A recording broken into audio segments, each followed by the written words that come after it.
12వ అధ్యాయము 9వ వచనము హెబ్రీ గ్రంథము. మరియు శరీర సంబంధులైన తండ్రులు మనకి శిక్షకులై ఉండేరి, భయభక్తులు కలిగి ఉంటిమి. ఆత్మలకు తండ్రి అయిన వానికి మరి ఎక్కువగా లోబడి మరి ఎక్కువగా లోబడి బ్రతకవలను కదా. పిల్లరా, చాలా జాగ్రత్తగా మనం విందాం. పరిశుద్ధాత్మ దేవుడు ప్రతి ఒక్కరితో మాట్లాడుతున్నాడు. ఈ వాక్యములో ఈ భూమి మీద మనం ఎక్కువ కాలం బ్రతకటానికి, ఎక్కువ కాలం మనం జీవించడానికి, శాంతి సమాధానముగా బ్రతకటానికి నరుడు కాలములు యుద్ధ కాలములని బైబిల్ బోధిస్తుంది. ఈ నరుడు కాలము యుద్ధ కాలములో ప్రశాంతముగా బ్రతకటానికి తల్లిదండ్రులు పిల్లలకి శిక్షణ ఇస్తారు, తల్లిదండ్రులు పిల్లల్ని గద్దిస్తారు, మందలిస్తారు. ఎందుకు మందలిస్తారు, ఎందుకు గద్దిస్తారు అంటే వారి భవిష్యత్తు బాగుండాలి, వారి కుటుంబ వ్యవస్థ బాగుండాలి, వారు పుట్టిన దినము నుంచి వృద్ధాప్యములకు వెళ్ళిన వరకు వారు క్షేమము చూడాలి, నెమ్మది చూడాలి, క్రమశిక్షణతో కూడిన జీవితం వాడు జీవించాలి, పేరు ప్రతిష్టలతో నింపబడాలి, దేవుడి చేత బహుగా ఆశీర్వదించబడాలి అని తల్లిదండ్రులు, శరీర సంబంధమైన తల్లిదండ్రులు పిల్లల విషయంలో ఎంతో బాధ్యతను తీసుకుంటారు. ఏమండి, బాధ్యతని తీసుకుంటారు. ఎక్కువగా ఆలోచన చేస్తారు, ఎక్కువగా ధనం ఖర్చు పెడతారు. వాడికి ఉన్నతమైన భవిష్యత్తును అందించాలని ఒక మంచి ఆలోచనతో వారిని చదివిస్తారు, ఒక మంచి ఆలోచనతో వారి పట్ల గురి కలిగి ఉంటారు. అలాగూనే మనకి మరి ఎక్కువగా ఆత్మలకు తండ్రి అయిన దేవునికి ఎక్కువ కాలము మనం బ్రతకటానికి, ఏమండి, ఆత్మలకు తండ్రి అయిన దేవునికి మరి ఎక్కువగా లోబడవలసినదిగా అని అపోస్తలుడు పౌలు లేక హెబ్రీ గ్రంథకర్త మనకు తెలియపరుస్తున్నాడు. అనగా ఎక్కువగా ఎవరికి లోబడాలి, ఎక్కువగా ఎవరి మాట వినాలి, మరి ఎక్కువగా ఎవరి మాట వింటే మన జీవితాలు స్థిరపరచబడతాయి, మన కుటుంబాలు ఆశీర్వదించబడతాయి, ఉన్నతమైన భవిష్యత్తు మనం చూడగలము అని మనం ఆలోచన చేస్తే ఎక్కువగా ఏమండి సేవకుడు మాట లేక సేవకురాల మాట, దేవుడు మాట, ఏమండి మన తల్లిదండ్రుల మాటలు వినియోగించుకొని భయభక్తులు కలిగి ఉంటే ప్రభు అంటున్నాడు, అటు జనాంగమును నేను ఆశీర్వదిస్తాను. చపర్లు కొడుతూ ప్రభు నామాన్ని మహింపరుచుకుందాం.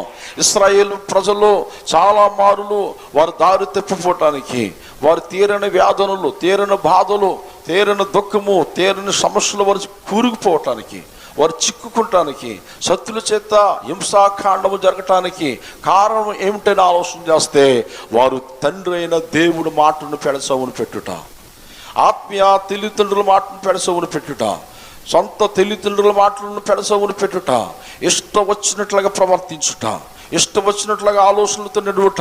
చాలామంది దైవ జ్ఞానమును పక్కన పెడేస్తారు, దైవ గద్దింపులను పక్కన పెడేస్తారు, ఎవరు ఇష్టం వచ్చిన వారు ప్రవర్తిస్తుంటారు, దేవుడు చేసిన మేలును మర్చిపోతున్నారు. అందుకే తీరని వ్యాధులు, తీరని కష్టాలు మానవుడికి భూమి మీద సంభవిస్తున్నాయి. ప్రభు అంటున్నాడు, నా మాట ఎవరైతే వింటారో, నా మాటకు ఎవరైతే లోబడతారో ఆకాశములు జ్యోతుల వలె వారి కుటుంబాలను ప్రకాశింపజేస్తున్నారు అంటున్నాడు ప్రభు. ఏలీ కాలములో ఏలీ మనకు కనబడుతున్న బైబిల్ గ్రంథములో మంచి ప్రవర్త, మంచి సేవకుడు, దేవుడు యందు భయభక్తులు కలిగిన వ్యక్తి, ఇశ్రాయేలు ప్రజలకి నాయకుడిగా ప్రవర్తగా మనకు కనబడతాడు.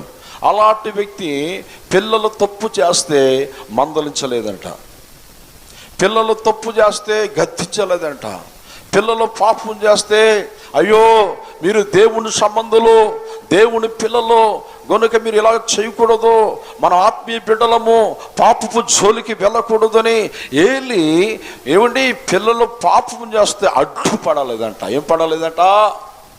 అడ్డుపడలేదంట. ఇశ్రాయేలు పెద్దలు, ప్రముఖులు, ఏమంటే సంఘ పెద్దలు, చాలామంది విశ్వాసులు ఇశ్రాయేలు ప్రజల్లో ఎవరు ఇష్టమైన వారు తాగుతూ తిరుగులాడుతుంటుంటే మందగించలేదంట. ఏం చేయలేదంట? మందగించలేదంట. దేవుడికి చాలా బాధ అనిపించింది, దేవుడికి కోపం అనిపించింది, దేవుడు కోపము ఇశ్రాయేలు ప్రజల మీద రగులుకుంది. ఎప్పుడు, ఏ కాలములు అంటే ఏలీ కాలములో, సామ్యూయేలు పుట్టిన దినములు మొదలుకొని అక్కడ ఒక మాట ఉంటుంది. ఏమిటి ఆ మాటను ఆలోచన చేస్తే, ఇశ్రాయేలు ప్రజలతో కానీ, ప్రవర్తతో కానీ, సంఘ పెద్దల ప్రముఖులతో కానీ దేవుడు మాట్లాడటానికి ఇష్టపడలేదంట. దేవుడు ముఖము చాటేసుకున్నాడు. దేవుడు వారి మీద మండుతూ ఉన్నాడు. ఎందుకు మండుతూ ఉన్నాడంటే, దేవుడు ప్రేమను వారు అర్థం చేసుకోలేకపోయారు. దేవుడు చేసిన మేలులు వారు చూస్తూ కూడా, అద్భుతాలు చూస్తూ కూడా, దేవుడిచ్చిన సకల సంపదను వారు అనుభవిస్తూ దేవుడిని పక్కన పెడేశారు.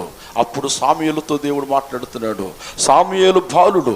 సామ్యూయేలు ఎక్కడ నిద్రపోతున్నాడు అనగా దేవుడు మందిరములో నిద్రపోతున్నాడు. సామ్యూయేలు అన్నాడు. ఎస్, అయ్యో సేవకుడా పిలిచావని. ఏలీ పక్కనే, చర్చి పక్కన ఇల్లు. ఎవడే వెళ్ళాడు, తలుపు కొట్టాడు. సేవకుడా, దైవజనుడా, పిలిచితవా, వచ్చితేనే అంటాడు. లేదు నేను పిలవలేదు, వెళ్ళి నిద్రపో అంటాడు. మళ్ళా రెండో మారు దేవుని స్వరం ఆకాశం నుంచి వస్తుంది. సామ్యూయేలు అంటాడు. అయ్యా దైవజనుడా, పిలిచితేవా, వచ్చితేనే అంటాడు. అప్పుడు ఏలీకి అర్థం అవుతుంది, దేవుడు మనతో మాట్లాడడం అనేసాడు. బాలుడైన సామ్యూయేలుతో మాట్లాడటానికి ఇష్టపడుతున్నాడు. అప్పుడు సామ్యూయేలుకి ఏలీ ప్రవర్తక సలహా ఇస్తాడు. ఈ మారు ఎవరైనా నిన్ను పిలిస్తే మూడో మారు, చిత్తము ప్రభు నేను ఉన్నాను, మాట్లాడమనను. దేవుడికి స్తోత్రం. ఆ మూడోసారి దేవుని స్వరం వినబడుతుంది. మూడోసారి దేవుని స్వరం వినబడుతుంది. ఆ స్వరం ఏంటో తెలిసిన, సామ్యూయేలు అనబడి, ప్రభావం ఉన్నాను, చిత్తగించము, మాట్లాడమని దేవుడు మాట్లాడుతున్నాడు. ఇదిగో ఇశ్రాయేలు ప్రజలను నేను ఒక భయంకరమైన కీడు రప్పించబోతున్నాను. చాలా జాగ్రత్తగా వినాలి. ఇక్కడ భయంకరమైన అపాయం వారి మీదకి రాబోతుంది. ఏలీ పిల్లలు తప్పు చేసినప్పటికీ ఏలీ ఖండించలేదు. ఇశ్రాయేలు ప్రజలు పాపం చేసినప్పుడు ప్రవర్తనని గద్దించలేదు. వారు దిద్దుకోలేదు. దేవుడి వైపు వారు తిరగలేదు. ఇదిగో ఇశ్రాయేలు ప్రజల మీదకి ఒక భయంకరమైన సమస్యను నేను పంపించబోతున్నాను అని ఆ యొక్క సామ్యూయేలుకు దేవుడు మాట్లాడుతూ తెలియపరిచిన వార్త. ఉదయం లేచిన వెంటనే ఈ వార్త ఎలా చెప్పాలి? పెద్ద సేవకుడు ఏలీ దైవజనుడు, గొప్ప సేవకుడు, ఈ మాటలు ఎలా తెలియపరచాలి అని కలవరం చెందుతున్నాడు సామ్యూయేలు. ఈ లోపు దైవజనుడు మందిరంలోకి వచ్చాడు. రాత్రి ప్రభు ఏం చెప్పాడు? సామ్యూయేలు నాతో చెప్పు అన్నాడు. చాలా జాగ్రత్తగా వినాలి. ఇక్కడ సామ్యూయేలు భయపడుతున్నాడు ఈ మాటలు చెప్పడానికి. సామ్యూయేలు కలవరపడుతున్నాడు. అప్పుడు ఏలీ ప్రవర్తన అంటాడు, ఒకవేళ దేవుడు చెప్పింది నువ్వు నాకు చెప్పకపోతే రెండొంతులు కీడు నీ మీదకి వస్తుంది సుమా అన్నాడు. అప్పుడు సామ్యూయేలు అనుకుంటాడు, బాలుడైన సామ్యూయేలు, అమ్మ బాబోయ్, ఆ కీడు నాకెందుకు? దేవుడు ఈ రీతిగా చెప్పాడు. దేవుడు ప్రభావం మీలోంచి పోతుందంట.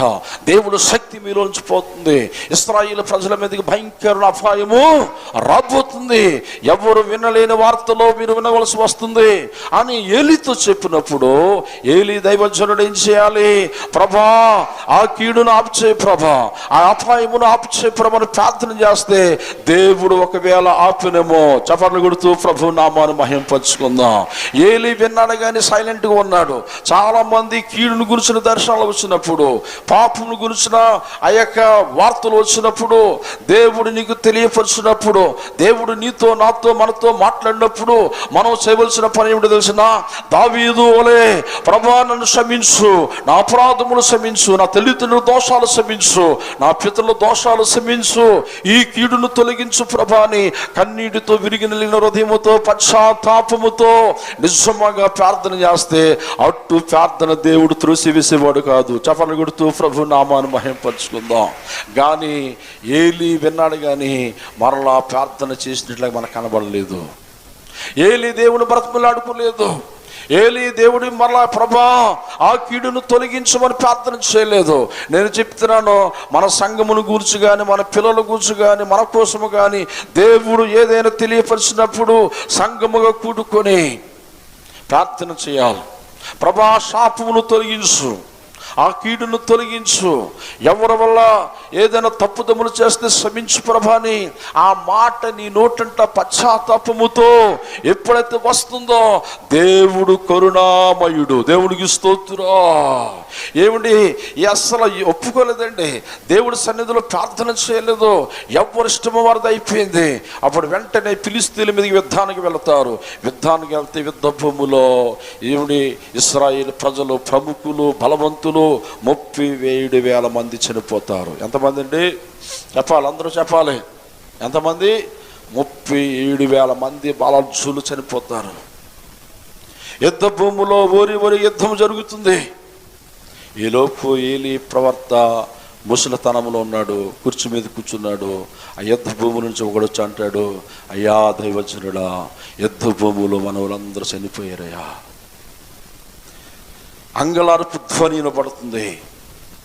ఇశ్రాయేలు ప్రజలందరూ లక్షలాది ప్రజలు అంగలారుస్తున్నారు, కన్నీరు కారుస్తున్నారు, రోధిస్తున్నారు, గుండులు బాదుకొని ఏడుస్తున్నారు. నా భర్త చనిపోయాడు, నా భర్త చనిపోయాడు, నా పిల్లలు చనిపోయారని.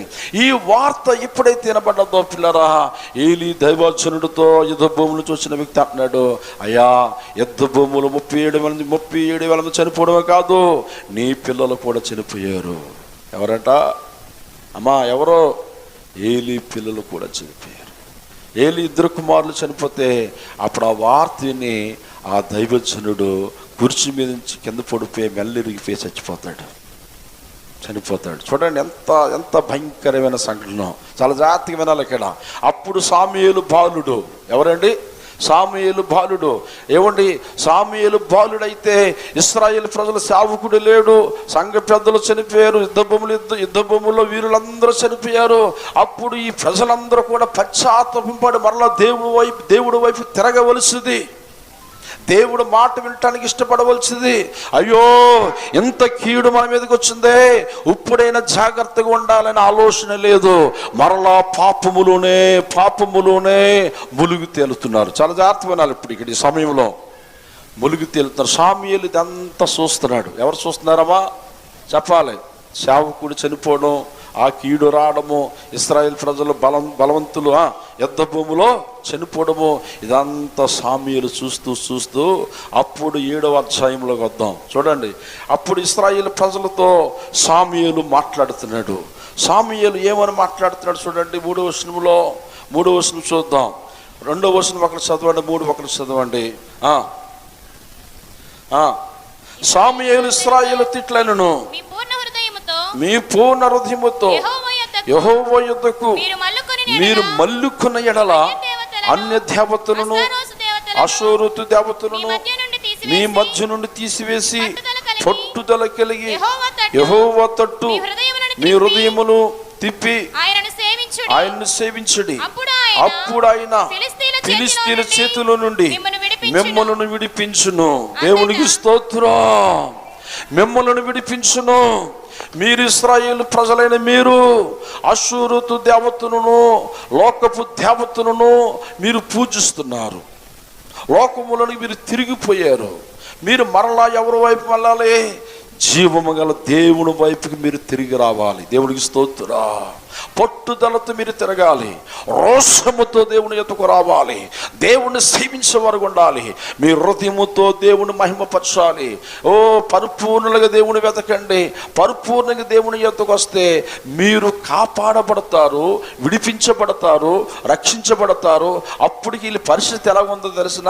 చాలా జాగ్రత్తగా వినండి అందరూ కూడా. వీళ్ళ పరిస్థితి ఎలా ఉందంటే, ఏమిటి 20 సంవత్సరాలు దుఃఖములో బతికారు. ఎన్ని సంవత్సరాలండి అమ్మా? ఎన్ని సంవత్సరాలు? ఆ పై మాట చదవండి రా. పై మాట 7వ అధ్యాయం 2వ వచనంలో ఆ 2వ 20 సంవత్సరములు ఇశ్రాయేలులు దుఃఖముఖులై యెహోవాను అనుసరింపగా దుఃఖించుచుండిరి. దేవునికి స్తోత్రం. ఏం చేస్తున్నారంటే ఇక్కడ అమ్మా? ఏం చేస్తున్నారు? 20 సంవత్సరాలు దుఃఖములో బ్రతికారు. ఎన్ని సంవత్సరాలు? అందరు గట్టిగా చెప్పాలి వెనకాల ఉన్నవారు. ఎన్ని సంవత్సరాలమ్మా? 20 సంవత్సరాలు నెమ్మది లేదు, శాంతి లేదు, సమాధానము లేదు. ఎందుకు శాంతి లేదు, సమాధానం లేదంటే ఫిలిష్తీయులు వచ్చి వీరి ఆస్తులు పట్టుకెళ్ళిపోయారు, వీరు పొలాలు పట్టుకెళ్ళిపోయారు, వీరు ధనము పట్టుకుని వెళ్ళిపోయారు, వీరు నిరాశ నిట్టూర్పులోనికి వెళ్ళిపోయారు, సమాధానము కోల్పోయారు, నెమ్మది కోల్పోయారు, చీకటిలో బ్రతుకుతున్నారు, అంధకారములో బ్రతుకుతున్నారు. వీరి కుటుంబాల పరిస్థితి ఎలాగైపోయిందంటే దుఃఖము దుఃఖము దుఃఖము దుఃఖము. ఎన్ని సంవత్సరాలంటే సమూయేలు కాలములో 20 సంవత్సరాలు దుఃఖములో ఉన్నారు. అమ్మా ఎన్ని సంవత్సరాలు? 20 సంవత్సరాలు నెమ్మది లేదు. కారణం ఏంటో తెలిసిన? ఆత్మలకు తండ్రి అయిన దేవుడు మాటను తునీకరించినందున, ఆత్మలకు తండ్రి అయిన దేవుడు మాటను తునీకరించినందున, జీవము గల మాటలను పెడసవును పెట్టినందున, లోకపు మాటల్లో పడిపోయి తిరుగుబోతులుగా, త్రాగుబోతులుగా, నరహంతుకులుగా, జోజగళ్ళగా దేవుడిని మొత్తం విశ్రదించి లోక ఆకర్షణలో వారు పడిపోయారు. జాగ్రత్త సుమా, దేవుడు హెచ్చరిస్తున్నాడు, దేవుడు మాట్లాడుతున్నాడు. అందుకే ఎబ్రీ గ్రంథకర్త అంటున్నాడు, మీ తల్లిదండ్రుల కంటే, మీ కుటుంబానికంటే ఎక్కువగా ఆత్మీయ కాపరికి, మీ ఆత్మలను కాల్చున్న కాపరికి, దేవుడికి, దేవుడి మాటకి మీరు లోబడి బ్రతకవలను. చపర్లు కొడుతూ ప్రభు నామాన్ని మహింపరచుకుందాం. ఇప్పుడు వీళ్ళు ఎన్ని సంవత్సరాల దుఃఖంలో గెలిపారు? 20 సంవత్సరాలు. అమ్మా ఎన్ని సంవత్సరాలు? 20 సంవత్సరాలు నెమ్మది లేకుండా ఎలా ఉంటుందండి? అమ్మా ఈ రోజుల్లో 1 సంవత్సరం 2 సంవత్సరం పిల్లలు లేకపోతే ఎలా ఉంటుంది? అమ్మా నీకు పిల్లలు లేరా అనబడికి ఆవిడ కళ్ళని నీళ్ళు వచ్చేస్తుంటుంటాయి. కానీ వ్యాపారంలో స్థిరత్వం లేదంటే వారికి మనోవ్యాధులు వచ్చేస్తాయి. నీకు కారు కొనుక్కోలేదంటే కారు లేదని బాధతో ఏడుపు వచ్చేస్తాయి. ఒక్క ఆశీర్వాదం కాదు, ఏ ఆశీర్వాదం లేకపోయినా నీ జీవితంలో అవమానకరంగా చూస్తారు అందరూ. నిందల పాలైపోయినట్లుగా అనిపిస్తుంది.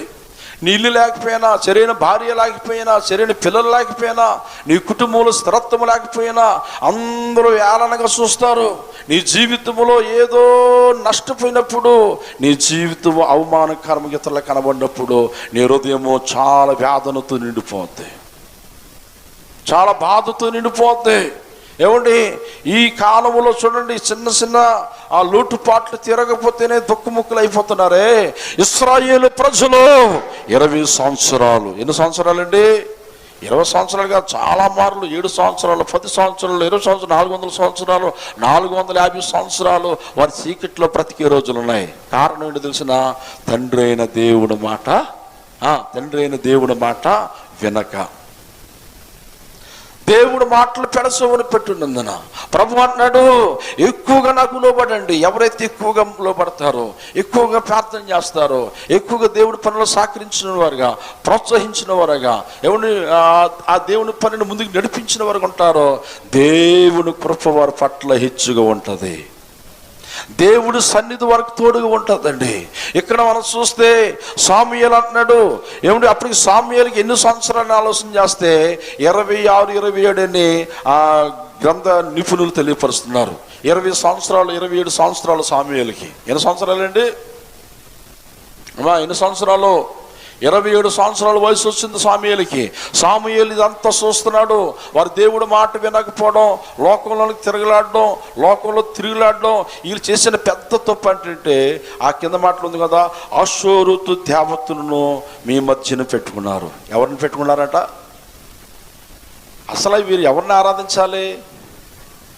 ఎవరిని ఆరాధించాలి? జీవము గల దేవుణ్ణి ఆరాధించాలి, దేవుణ్ణి పూజించాలి.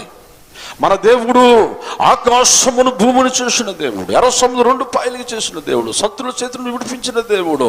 అలాంటి జీవము గల దేవుని విడిచిపెట్టి ఇప్పుడు ఈయన ఏం చేస్తారంటే అస్తోరుతు దేవతలను, దయ్యాలను వారు పూజించేవారుగా మారిపోయారు. మారిపోతే సాముయేలు అంటున్నాడు, ఇప్పుడు కానీ మీరు మారాలి. ఇప్పుడు మీ పూర్ణ హృదయముతో, పూర్ణ శక్తితో, పట్టుదలతో మీరు దేవుడి వైపు మల్లుకుంటే, ఉందా లేదా మాట? అమ్మా ఉందా లేదా? అక్కడ మీరు మల్లుకుంటే దేవుడు మిమ్మల్ని ఏం చేస్తాడో తెలిసిన? ఫిలిష్తీయుల చేతిలోంచి మిమ్మల్ని విడిపిస్తాడు. ప్రైజులో ఎవరి చేతుల నుంచి విడిపిస్తాడంట? చెప్పాలి అందరూ కూడా. ఎవరి చేతి నుంచి విడిపిస్తాడు? ఫిలిష్తీయుల చేతుల నుంచి మిమ్మల్ని విడిపిస్తాడు. అప్పుడు మీరు సమాధానంగా బ్రతుకుతారు, నెమ్మదిగా బ్రతుకుతారంటే అప్పుడు వెంటనే ప్రజలందరూ దేవుడి మాట వినటానికి ఇష్టపడ్డారు. గట్టిగా చప్పట్లు కొడుతూ పడదాం, వెనకాల గట్టిగా చపర్లు కొడుతూ ప్రభు నామాను మహింపరుచుకుందాం. అందరూ సాముయేలు మాట వినటానికి ఇష్టపడ్డారు. సేవకుడా, నీ మాట మేము వింటాం, నీ మాట ప్రకారం మీరు ఏది చెప్తే మేము అది చేస్తాం. అయితే మీరు మా కొరకు ప్రార్థించటం అనద్దయ్యా, మా కొరకు మీరు ప్రార్థించటం అనద్దు. ఏం చేయమంటే మిస్పా స్థలంలో కూడుకున్నారు. వారు ఎక్కడ కూడుకున్నారంటే చదవడమాట 7వ అధ్యాయము 6వ వచనం, వారు మిస్పాలో కూడుకొని నీళ్ళు చేది యెహోవా సన్నిధిని కుమ్మరించి ఆ దినము ఉపవాసం ఉండి యెహోవా దృష్టికి మేము పాపాత్ములను ఒప్పుకొనిరి. దేవునికి స్తోత్రం. మేము పాపము చేశామయ్యా, మేము తప్పుదమ్ములు చేశాము, తండ్రి అయిన దేవునికి సంఘ కాపరికి విరోధంగా మేము ప్రవర్తించాం, చేయలేని నీక్ష కార్యములు మేము చేశాం. అయ్యా మమ్మల్ని క్షమించని మిస్పాలో కూడుకున్నారు. మిస్పాలో కూడుకొని వారి హృదయాల్లో ఉన్న వేదన, వారి హృదయంలో ఉన్న దుఃఖము, వారి హృదయంలో ఉన్న బాధ దేవుడు సన్నిధిలో వారు కుమ్మరించారు. అమ్మా నేను చెప్తున్నాను, నీకు విడుదల కావాలని ఆశపడుతున్నావా? సమాధానం తిని కుటుంబం ఉండాలని ఆశపడుతున్నావా? సంతోషమును బ్రతకాలని ఆశపడుతున్నావా? నీ వ్యాపారం దీవించబడాలని ఆశపడుతున్నావా? నీవు బహుగా వరదలని ఆశపడుతున్నావా? నువ్వు బ్రతుకు కాలమంతూ దేవుని కృప నీ వెంట రావాలని ఆశపడుతున్నావా? మిస్పాలు ఇశ్రాయేలు ప్రజలు ఎలా కూడుకున్నారో మనమందరము దేవుడు మందిరములు కూడుకొని ప్రార్థించుట మనకు ఆశీర్వాదము. దేవునికి స్తోత్రం. వారందరూ ఏం చేస్తున్నారు? ఇప్పుడు మిస్పాలో కూడుకున్నారండి, ఉపవాసం ఉన్నారు. ఉపవాసం ఉంటున్నామా? మనం ఆల్రెడీ ప్రేయర్లో పాలు పంచుకుంటున్నామా? చాలా జాగ్రత్తగా వినండి. ఇందాక ఇబ్రీ గ్రంథకర్త ఏమన్నాడు? తల్లిదండ్రుల కంటే కుటుంబం కంటే ఎక్కువగా ఆత్మలను కాయుచున్న ఆ ఆత్మలకు తండ్రి అయిన దేవునికి ఆయన మాట వినటానికి లోబడి బ్రతకవలను కదా. నీవు నేను మనము ఎక్కువ అవకాశం ఎవరికి ఇవ్వాలి? ఎక్కువ టైం ఎవరికి ఇవ్వాలి? ఎక్కువ సమయం ఎవరికి ఇవ్వాలి? దేవుడికి ఇవ్వాలి. దేవుడికి స్తోత్రం. ఇస్తున్నావా? 6 దినాలు కష్టపడి 7వ దినం మందిలో ఉంటున్నావా? చాలా మంది మొదటి ఆదివారం వస్తారు, 2వ ఆదివారం రారు. వాళ్ళు అనుకుంటారు మీ జ్ఞానులు అనుకుంటారు. నేను బైబిల్ అంటుంది, వారు బుద్ధిహీనులు అంటుంది. ప్రైజ్లా. నువ్వు ప్రతి ఆదివారం నాడు ప్రతిరోజు నీ సమయము 10వ భాగమైన సమయము దేవునికి ఇవ్వాలి. దేవునికి స్తోత్రం. అప్పుడు నువ్వు ఎప్పుడైతే ఎక్కువ సమయము దేవుడికి ఇస్తావో, ఎక్కువ దేవుణ్ణి ఆరాధించడానికి ఇష్టపడతావో, పరిపూర్ణమైన భక్తి చేయడానికి ఇష్టపడతావో, దేవుడు అంటున్నాడు ఇశ్రాయేలు ప్రజల చేతుల నుంచి నేను మిమ్మల్ని విడిపిస్తాను. దేవుడికి స్తోత్రం. దేవుడికి అసాధ్యమైనది ఏమనందా? చెప్పాలి. అసాధ్యమైనది ఏమనందా? ఏమీ లేదండి. అప్పుడు వెంటనే మిస్పాల స్థలములో కూడుకొని అందరు ప్రార్థన చేస్తుంటుంటే ఈ వార్త ఎవరికి వెళ్ళిపోయిందంట? ఈ వార్త ఎవరికి వెళ్ళిపోయింది? శత్రువులకు వినబడది. శత్రువులు వినబడి వారు దేవుడికి వారు ప్రార్థన చేస్తున్నారు. మనలను వారి చేతుల్లోంచి వారు దేవుడు విడిపించాలని, మన చేతుల్లోంచి వారు విడుదల పొందాలని, మరలా వారి ఆస్తులు మనం తీసుకున్నాం, మన ఆస్తులు మరలా వారు తీసుకోవాలని యుద్ధమునకు వారు సిద్ధపడుతున్నారు. ఇగో మిస్పాలో కూడుకొని ప్రార్థన చేస్తున్నారనే సంగతి శత్రువులకు వినబడి వారు ఏం చేస్తున్నారో తెలిసిన? కత్తులు, కర్రలు, ఢాళ్ళు పట్టి లక్షలాది ప్రజలు ఫిలిస్తీన్లు ఎక్కడికి వచ్చేస్తున్నారు? చెప్పాలి. ఎక్కడికి వచ్చేస్తున్నారు? మిస్పా స్థలం యొద్దకు వచ్చేస్తున్నారు. అప్పుడు వీళ్ళు ఏం చేస్తున్నారు? ప్రార్థన చేస్తున్నారు. ప్రార్థనే మన ఆయుధము. దేవుడికి స్తోత్రం. ప్రార్థన మన ఊపిరి. ప్రార్థన పరిస్థితులు మారుస్తుంది. ప్రార్థనని స్థితిగతులు మారుస్తుంది. వీరు జన సమూహం బహు తక్కువ ఉన్నారు, బలహీనలు ఉన్నారు, బలవంతులు లేరు, యుద్ధశూరులు లేరు. యుద్ధశూరులు యుద్ధంలో చనిపోయారు, శత్రువుల చేతులు బంధింపబడి ఉన్నారు. సాముయేలు అంటున్నాడు, మీరు పూర్ణ హృదయంతో దేవుడు మల్లుకుంటే దేవుడు మీ పక్షము నుండి మీ వారి చేతులు మిమ్మల్ని నడిపిస్తాడు. మీ ఆస్తులు మీకు అప్పగిస్తాడు, మీ బిడ్డలు మీకు అప్పగిస్తాడు, మీ పొలాలు మీకు అప్పగిస్తాడు. మీరు తిరగండి అంటే తిరిగారు. దేవునికి స్తోత్రం. వారు తిరిగిన తర్వాత వారు అంటారు, ఇశ్రాయేలు ప్రజలంట, దైవజనుడా నువ్వేది చెప్తే మేము అది చేస్తాం, మీరు మా కొరకు ప్రార్థించుట మానొద్దు. గట్టిగా చప్పట్లు కొడుతూ ప్రభు నామాన్ని మహింపరచుకుందాం. ఒక విశ్వాసి సేవకుడు ప్రార్థన కోరుకోవాలి, ఒక విశ్వాసి సంఘము ప్రార్థన కోరుకోవాలి. సంఘము ప్రార్థన, దైవజనుడు ప్రార్థన నీకు ఎప్పుడైతే అందించబడుతుందో, నీ కొరకు ప్రార్థన చేస్తారో, దేవుడు నిన్ను శత్రువుల చేతుల నుంచి విడిపించునుగాక, నేను బలపరచునుగాక, నేను బలపరుస్తాడు. అప్పుడు సామ్యూయేలు ఏం చేస్తాడో తెలిసిన, ఇలాగే వారి కోసం దహన బలి అర్పిస్తాడండి. వారు చేసిన పాపాల నిమిత్తము దహన బలి, యేసుక్రీస్తు ప్రభువు మనందరి కొరకు దహన బలిగా మార్చివేయబడ్డాడు. సామ్యూయేలు దహన బలిని గొర్రెపిల్లను అర్పిస్తుండగా ఈలోపు లక్షలాది ప్రజలు ఇసుకరేణు వలె, మిడతల దొండి వలె శత్రువులు వచ్చేస్తున్నారు. వీరెక్కడున్నారు? ఇప్పుడు ప్రార్థనా స్థలములు ఉన్నారు. అమ్మా, ప్రార్థనా స్థలంలో మనం ఎక్కువగా ఉండాలి. దేవునికి స్తోత్రం. ప్రార్థనా స్థలంలో ఎక్కువగా నీ పిల్లల కొరకు ప్రార్థించే, నీ భర్త కొరకు ప్రార్థించే, నీ భార్య కొరకు ప్రార్థించే, నీ కుటుంబ రక్త సంబంధాల కొరకు ప్రార్థించే, నీ వ్యాపారాల కొరకు ప్రార్థించే. ప్రార్థనా స్థలములు ఉండి నువ్వు ప్రార్థన చేస్తే దేవుడు కార్యం చేస్తాడు. దేవుడికి స్తోత్రం. దేవుడు కార్యం చేస్తాడు. అక్కడ ఏం జరుగుతుందో తెలిసిన, వారు దహన బలి అర్పించి ప్రార్థన చేస్తుంటుంటే ఈ లోపు ఎవరు వచ్చేస్తున్నారు? చదవడరా, ఏమిటి ఎక్కడుందన్నమాట? సామ్యూయేలు పాలు విడవని మైకులో చదవమ్మా. ఒక గొర్రె పిల్లను తెచ్చి యెహోవాకు దహన బలిగా అర్పించి ఇశ్రాయేలు పక్షమున యెహోవాకు ప్రార్థన చేయగా యెహోవా అతని ప్రార్థన అంగీకరించును. గట్టిగా చప్పట్లు కొడుతూ ప్రభు నామాన్ని మహింపరచుకుందాం. ఇప్పుడు ప్రార్థన అంగీకరించబడ్డది. అమ్మా, నీ ప్రార్థన అంగీకరించబడాలి.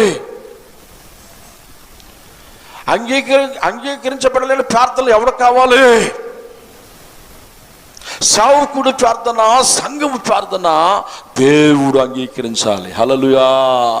సామ్యూయేలు దహన బలి అర్పిస్తుండగా ప్రార్థన చేస్తున్నాడు, అయ్యా వీరు తప్పుదమ్ములు క్షమించు, వారి పాపాలు క్షమించు. ఇదిగో గొర్రె పిల్లను దహన బలిగా, వారి పాప పరిహార్థ బలిగా బలి అర్పిస్తున్నాయ్యా, కనికరించు దైవమా, కృప చూపు దైవమా అని సామ్యూయేలు ఇశ్రాయేలు ప్రజల పక్షమున ప్రార్థన చేస్తుంటుంటే దేవుడు అంగీకరించాడు. హల్లెలూయా. అప్పుడు ఎన్ని సంవత్సరాల తక్కువలో ఉన్నవారు? గట్టిగా చెప్పాలి 20 సంవత్సరాలు దుఃఖముఖులే ఉన్నారు, వేదనతో ఉన్నారండి. కొన్ని కుటుంబాలు 5 సంవత్సరాలు 10 సంవత్సరాలు దుఃఖం, వేదన, శ్రమ,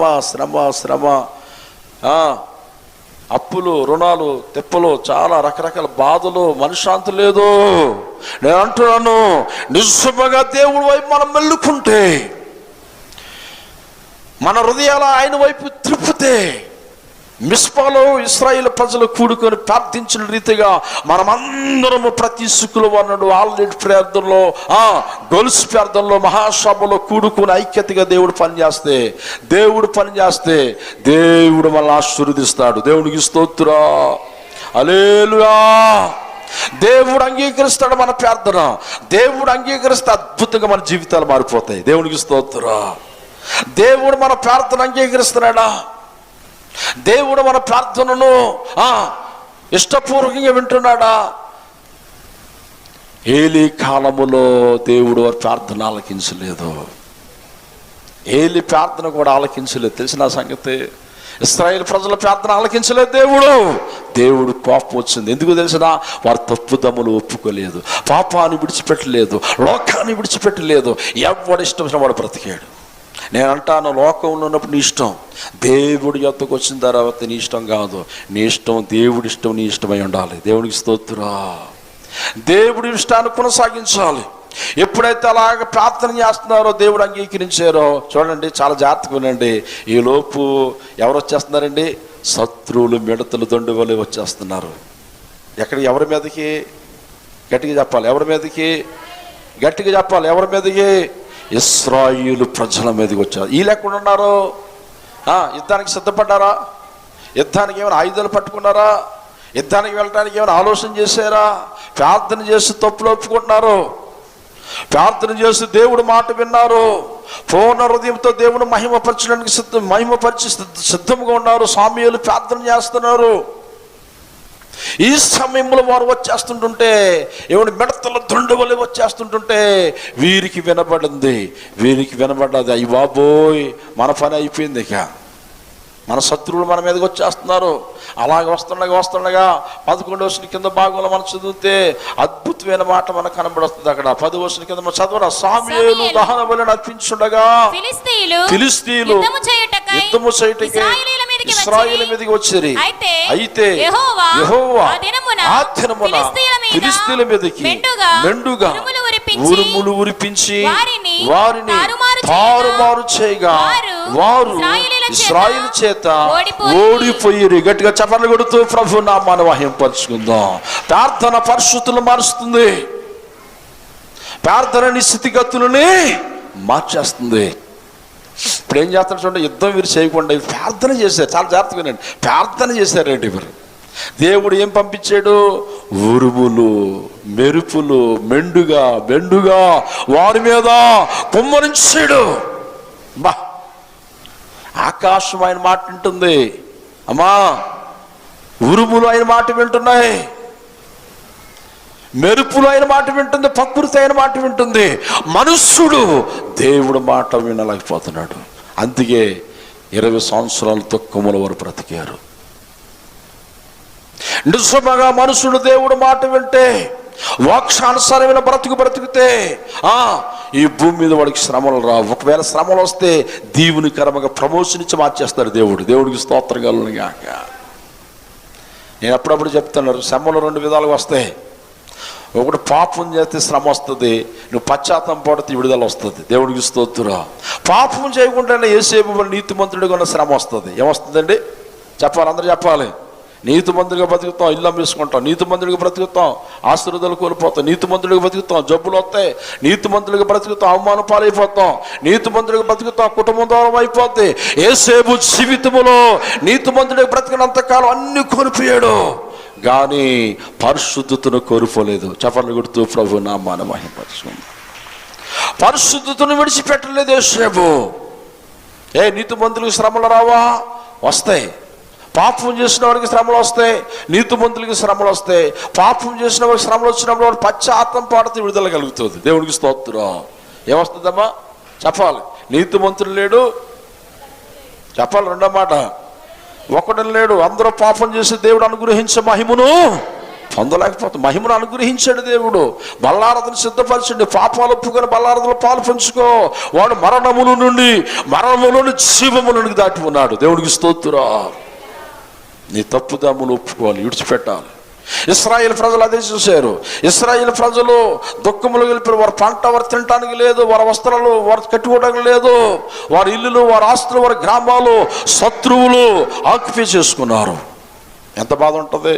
ఏమంటే నీ ఇంట్లో నువ్వు నిద్రపోకుండా నీ చీకట్లో బ్రతికి దోమలో పడుకొని, అమ్మా నువ్వు దోమలో పడుకొని నీ శత్రువు నీ ఇంట్లో పడుకుంటే నీకు ఎలా ఉంటుంది? హాయిగా ఉందంటావా? అలా ఎవరైనా అంటారండి?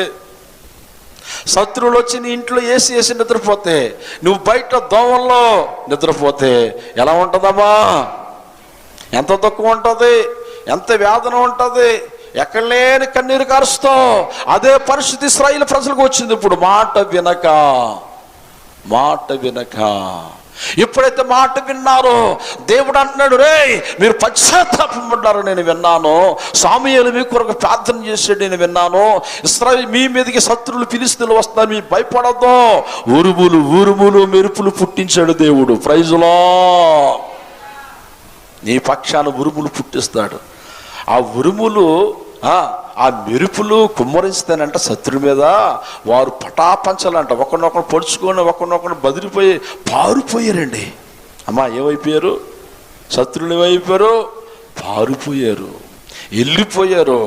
అప్పుడు వీళ్ళు ఏం చేశారు తెలిసిన, ఇశ్రాయేలు ప్రజలందరూ కూడా మహానందముతో మహా సంతోషముతో మిస్పాలో కూడుకొని దేవునికి కృతజ్ఞత స్తుతులు చెల్లిస్తున్నారు. చప్పట్లు కొడుతూ ప్రభు నామాన్ని మహిమపరుచుకుందాం. దేవుణ్ణి ఆరాధిస్తున్నారు, దేవుని మహిమపరుస్తున్నారు. నిజమే, ప్రార్థన స్థలములో మనం ఉండి దేవుణ్ణి ఆరాధిస్తే దేవుణ్ణి ఏం అడిగినిస్తానన్నాడు. నీవు నన్ను అడుగుమో నేను నీకు ఇస్తానన్నాడు. దేవునికి స్తోత్రం. జర్మనీ దేశంలో ఒక అబ్బాయికి క్యాన్సర్ వ్యాధి వచ్చింది. క్యాన్సర్ వ్యాధి వస్తే ఆ తల్లి ఆ డాక్టర్ చెప్పి మాట్లాడమ్మా, నీ కొడుకుని బాగు చేసే డాక్టర్ ఒకే ఒక వ్యక్తి ఉన్నాడు, ఆయన అమెరికాలో ఉన్నాడు, డాక్టర్ మార్కు గారు ఆయన పేరు. చాలా జాగ్రత్తగా వినాలి.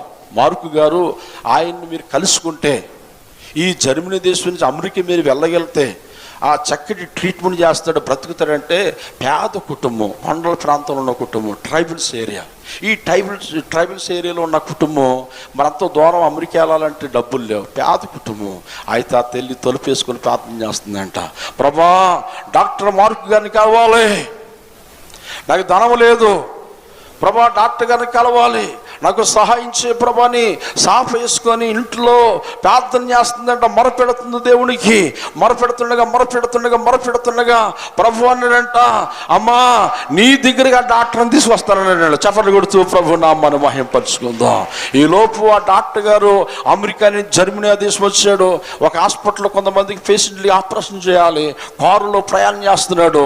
ఏమండి, ఎయిర్పోర్ట్ నుంచి కారులో ప్రయాణం చేస్తుండగా ఆ కొండల ప్రాంతం దగ్గర రాబడికి భయంకరమైన వర్షం, భయంకరమైన తుఫాను, చీకటి గాలులు, అంధకారం అయిపోయింది. డ్రైవర్ అన్నాడు ఆ డాక్టర్ గారు, అయ్యా మనం వెళ్ళటానికి అవకాశం లేదు, చీకటి కమ్మిస్తుంది, వర్షం ఆగకుండా కొడుతుంది, అన్నీ మునిగిపోయి డ్రైవింగ్ చేయడం చాలా కష్టంగా ఉంది, ఈ రాత్రికి ఏదో ఇంటికాడ ఉండిపోయి తలదాసుకోవడం మంచిది అనబడికి ఏ తెల్ల అయితే ప్రార్థన చేస్తుందో డాక్టర్ మార్కు కోసం ఆ గృహం యొద్దకి ఇలా కారు ఆఫ్ చేసి, సరే ఇల్లుంది, చపన కొడుతూ ప్రభు నామాన్ని మహిమపరుచుకుందాం. డ్రైవర్ అన్నాడు, అయ్యా ఇక్కడ ఒక ఇల్లు ఉంది, ఆ ఇంట్లో తలదోసుకొని ఉదయం వరకు తలదోసుకొని మనం ప్రయాణం చేద్దాం. అలాగే అన్నాడు డాక్టర్ గారు. ఆ తలుపు కొడతా తెల్లి వచ్చింది ఇంట్లోంచి బయటికి, అమ్మా ఈ రాత్రి మీ ఇంట్లో ఉంటాం, గాలి వాన. డాక్టర్ గారు, ఈయన చాలా పెద్ద డాక్టర్ గారు, అమెరికా నుంచి వచ్చాడు జర్మనీ, మరి మీ ఇంట్లో కాస్త ఈ రాత్రి నిద్రపోతాం అని ఆ తెలియనాడు. ఆ తెలియనా, బాబాయ్య రండి కూర్చోండి, నేను పాలు ఇచ్చింది చక్కగా లోపలికి వెళ్ళి ప్రార్థన చేస్తుందంట. ప్రభా వారు టీ తాగుతున్నారు, బయట హాల్లో కూర్చుని వారు టీ తాగుతున్న మళ్ళీ సాఫ్ వేసుకుని ప్రార్థన చేస్తుందంట. ప్రభా డాక్టర్ మార్కు గారిని ప్రభా మేము కలవాలి ప్రభా, మాకు సహాయం చేయి ప్రభా తెలిసి ప్రార్థన చేస్తుంటే ఈ మాటలో డాక్టర్ మార్కు గారికి పడి వెంటనే ఆ తెల్లి ప్రార్థన చేస్తున్న స్థలం దగ్గరికి వెళ్ళి అమ్మా అన్నాడంట. దేవునికి స్తోత్రం. అమ్మా ఎవరి కోసం ప్రార్థన చేస్తున్నావు? అయ్యా నా కొడుకు క్యాన్సర్ వచ్చిందయ్యా, ఆ డాక్టర్ గారు కలిస్తే చక్కటి ట్రీట్మెంట్ చేస్తారని ఒక డాక్టర్ గారు చెప్పారు. ఆ డాక్టర్ని కలవడానికి డబ్బులు లేవయ్యా మా దగ్గర, ప్రార్థన చేస్తున్నాను ఆ దేవుడికి. అమ్మా ఆ డాక్టర్ గారిని నేను అన్నాడంట. దేవుడికి స్తోత్రం. డాక్టర్ మార్గ నేనేనమ్మా, నీకోసం ఉరుములు మెరుపులు పుట్టించి వర్షములు పుట్టించి నా వాహనమును నీ ఇంటికి తీసుకొచ్చాడు దేవుడు. దేవుడికి స్తోత్రం. మన దేవుడు స్థితిగతులు మార్చే దేవుడు. ప్రార్థన పరిస్థితుల్ని మారుస్తుంది, నమ్మండి. నీ జీవితాన్ని మారుస్తుంది. నువ్వెవరితో మాట్లాడుతున్న ప్రార్థన అనగా ఏంటో తెలిసిన, తండ్రితో మాట్లాడుట, జీవము గల దేవుడితో మాట్లాడుట. ఒక కలెక్టర్తో మాట్లాడితే నువ్వు మురిచిపోతావు, ఒక కలెక్టర్గా నీకు సెకండ్ ఇస్తే మురిచిపోతావు. ఆర్డీఓ గారు కిషోర్ కుమార్ గారు మన సంఘానికి వచ్చి ఇప్పుడు కలెక్టర్గా పనిచేస్తున్నాడు. ఆయన వాహనంలో నేను తిరిగినప్పుడు నా హృదయం ఎంతో ఉల్లాసించింది. అప్పుడు అనుకున్నాను, ఇక మార్తమ్మ గారు తెలుసు, ఆయన కిషోర్ గారు తెలుసు కదమ్మా, ఇప్పుడు కలెక్టర్గా పనిచేస్తున్నాడు. ఆయన కారులో నేను తిరిగినప్పుడు అందరూ సెలబ్రిటీ కొట్టుతుంటే నా హృదయం ఎంతో పొంగిపోయేది. దేవునికి స్తోత్రం.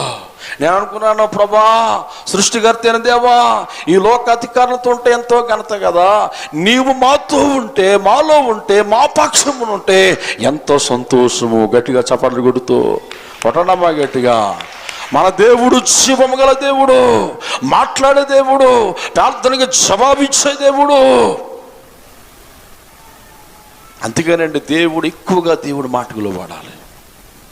మన ఆత్మలకు కాపురైన మన ఆత్మలు కాల్చున్న తండ్రి అయిన దేవునికి ఎక్కువగా లోబడితే, ఎక్కువగా ప్రార్థన చేస్తే, ఎక్కువగా విధేయత కలిగి ఉంటే, ఎక్కువగా ప్రేమతత్వం కలిగి ఉంటే, దేవుడు అంటున్నాడు, పర్వతాలు తొలగిపోయినా, మెల్టులు దద్దరిల్లినా నా కృప నిన్ను విడిచిపోదు. Praise lord. అబ్బా, పర్వతాలు తొలగిపోవచ్చంట, మెట్టులు దద్దరిల్లిపోవచ్చు, నా కృప నిన్ను తొలగిపోదు. హల్లెలూయా. పర్వతాలు తొలగిపోతాయా? మెట్టులు దద్దరలుతాయా? ఎన్ని తుఫాన్లు వచ్చినా పర్వతాలు అలా నిలుచుంటాయి కదా. ఒకవేళ అవైనా తొలగిపోతాయి కానీ నా కృప తొలగిపోదు. సౌలుతో అంటాడు దేవుడు, దావీదుతో అంటాడు, ఇదిగో నా కృప సౌలుకి దూరపరిచాను, నా కృప దావీదు పట్ల హెచ్చగా ఉంచాను. హల్లెలూయా. కారణం ఏంటి? ఎక్కువగా దేవుడికి లోబడ్డాడు, ఎక్కువగా ప్రార్థన చేశాడు, ఎక్కువగా భయభక్తులు కలిగి ఉన్నాడు, ఎక్కువగా పరిశుద్ధతను కలిగి ఉన్నాడు. ఆ తల్లి అంటుందంట, అయ్యా ఆ డాక్టర్ గారు మీరేనా? అమ్మా, నీ ట్రీట్మెంట్ ఎన్నో లక్షలు అవే ఖర్చు ఫ్రీగా నేను చేస్తాను. దేవుడికి స్తోత్రం. చూసా, ప్రార్థనలో శక్తి ఉందమ్మా, ప్రార్థనలో బలం ఉంది. ఆల్రెడీ ప్రార్థనలు గడుపు. దేవుడు అంటున్నాడు, యెహోవా మందిరంలో రాత్రంతా గడిపిన వాళ్ళరా నేను మిమ్మల్ని ఆశీర్వదిస్తాను. Praise Lord. ఆ మాట అబద్ధమా నిజమా చెప్పాలి. మీకు తెలుసా, నేను నెలలో 2, 3, 4 ఆల్రెడీ ప్రేయర్లు గడుపుతాను. వాళ్ళకి కానుక ఇస్తే నేను తీసుకోను, బలవంతంగా ఇస్తారు, తీసుకున్నా మళ్ళీ వాళ్ళకి ఇచ్చేస్తాను. దేవునికి స్తోత్రం. ఎందుకు చెప్తున్నా తెలిసిన మాటలో, ఆల్రెడీ ప్రేయర్లో గడపడం వల్ల దేవుడు నిన్ను ఆశీర్వదిస్తాడు, నీ పిల్లలను ఆశీర్వదిస్తాడు, నీ వ్యాపారాన్ని ఆశీర్వదిస్తాడు. శుక్రవారం నీ సమయం వ్యర్థమైన స్థలంలో గడపొద్దు, వ్యర్థమైన మాటలతో నువ్వు గడపొద్దు. రోషముగా భక్తించే ఇశ్రాయేలు ప్రజలు సామ్యుల కాలములో వారు పూర్ణ హృదయముతో, పూర్ణ శక్తితో, పూర్ణ బలముతో వారు యెహోవా వైపుకి ఆకర్షించబడ్డారు, మల్లుకున్నారంట. ఉందా లేదా? తిప్పుకున్నారు వారి హృదయాలు. అసోరుతు దేవతలు తీసేమన్నాడు, తీసేశారు. భూత మాటలు మానేమంటే మానేశారు, తాగుడు మానమంటే మానేశారు, లోక ఆశలన్నీ కూడా విడిచిపెట్టారు. ఎప్పుడైతే విడిచిపెట్టారో దేవుడు వారి ప్రార్థన అంగీకరించాడు. చపర్లు కొడుతూ గట్టిగా వెనకాల ఉన్నవారు, మన ప్రార్థన దేవుడు ఆలకించాలంటే ఆయనకి ఇష్టమైన క్రమంలో ఉండకూడదు. ఉంటున్నాయా? తిరుగుబడితనం ఉంటుందా? దురాలోచనలు ఉంటాయా? మనుషులు ఎలా తయారైపోయింది? ఎవరైనా బాగుంటే వార్చలేని తత్వం. ఏ తత్వం అంట? నిన్న కాక మొన్న మద్రాసులో ఒక అబ్బాయి బిలోటు పెట్టి తిరుగుతున్నాడని, చూడండి ఎంత స్వార్థం. చూసేవాడు బిలోటు పెట్టి తిరుగుతున్నాడని కొంతమంది కుర్రలు అసూయతో వాడు 2 చేతులు నరికేశారు. విన్నారా వార్త? ఎలాంటి దినాల్లో ఉన్నాం చూడండి మనం. అసూయ అది పాపము కాదా? భయంకరమైన దుష్టులు ఉన్నారు మన చుట్టూ, దుండుగులు ఉన్నారు, టర్నిస్టులు ఉన్నారు, దేశద్రోహులు ఉన్నారు, కుటుంబ ద్రోహులు ఉన్నారు, సంఘ ద్రోహులు ఉన్నారు. వారి చేతుల్లోంచి మనం కాపాడబడాలంటే దేవుని కృప మనకు అవసరం. మీ భర్తలకు అవసరం, మీ పిల్లలకు అవసరం. ఎప్పుడు ఎక్కడ ఏ సమయం ఎలా ఉంటుందో ఎవరికి తెలియదు. దేవుడు అంటున్నాడు, నీవు నా మాట ఉంటే, నా యందు భయభక్తులు కలిగి ఉంటే నీ చుట్టూ నా దూతలను కావలిగా ఉంచుతాను. దేవునికి స్తోత్రం అన్నారు లేదా? దూతలు కావలిగా ఉంచుతాను అంటున్నాడు. ఇశ్రాయేలు ప్రజలు ఎప్పుడైతే వారి యుద్ధానికి వచ్చారో సామ్యూయేలు ప్రార్థన దేవుడు అంగీకరించాడు. ఉరుములు, మెరుపులు, తారుమారు అయిపోయిందంతా. ఏమైపోయిందంట అమ్మా? ఏమైపోయింది? తారుమారు అయిపోయింది. ఫిలిష్తీయులు ఒకరినొకరు చంపుకొని ఫిలిష్తీయులను ఇశ్రాయేలు తరుము కొట్టారు. అక్కడ ఒక మాట ఉందండి, చదవరా.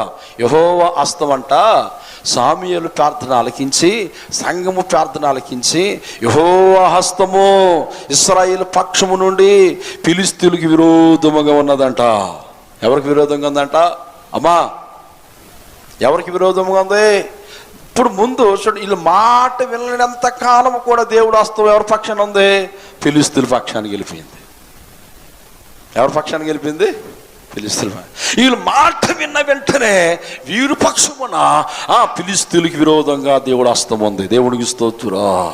మనందరి పక్షమున దేవుడు హస్తం మనకు తోడుగా ఉంటే ఎవడైనా ఏమైనా చేయగలడా? ఎవడైనా తాకగలడా? ఎవడైనా ముట్టగలడా? ఎవడైనా అపహరించగలడా? ఎవడైనా దొంగలించగలడా? యేసు ప్రభువు అంటాడు, నా చేతులకు అప్పగించుకున్న ఆత్మలను ఏ దుష్టుడును ముట్టచాలడు. Praise lord. అందుకే మన పిల్లలను దేవుడికి అప్పగించుకోవాలి, మన సంఘాన్ని దేవుడికి అప్పగించుకోవాలి, మన వ్యాపారాలు దేవుడికి అప్పగించుకోవాలి. దేవుడు హస్తాలు ఉండాలి, దేవుడు హస్త నీడలో ఉండాలి, దేవుడు కృపతోడే ఉండాలి. అట్టు జనాంగమును దేవుడు అంటున్నాడు, తరతరాలు యుగ యుగములు నేను వారిని ఆశీర్వదిస్తాను. దేవుడికి స్తోత్రం. చూడండి, ఒక మాట ఉంటుంది, జకర్యా గ్రంథము 9వ అధ్యాయము 12వ అధ్యాయము 9వ వచనము, 12వ అధ్యాయము 9వ వచనము. త్వరగా ఆ కాలమున అన్ని జనులందరినీ 9:12 జకర్యా 9:12 బంధకములో పడి ఉన్న వారులారా. ఏంటంటే ఎక్కడున్నారండి వీళ్ళందరూ? బంధకాల్లో ఉన్నారు. అమ్మా ఎక్కడున్నారు? చాలా జాగ్రత్తగా వినాలి. ఎక్కడున్నారమ్మా? ఎక్కడున్నారు? దేవుడు మాట వినలేని వారందరూ బంధకాల్లోకి వెళ్ళిపోతారు. దేవుడు మహిమపరచలేని వారు, దేవుని ఆరాధించలేని వారు, దేవుడికి లోబడలేని వారు శత్రువుల చేతులను గెలిపే బంధకాలు ఉంటాయంట. బంధకాల్లో ఉన్నవాడు ఏమైనా ఏ పనిని చేయగలడా? శోధింపబడతాడు, వ్యాధులతో హృదయం నిండిపోద్ది.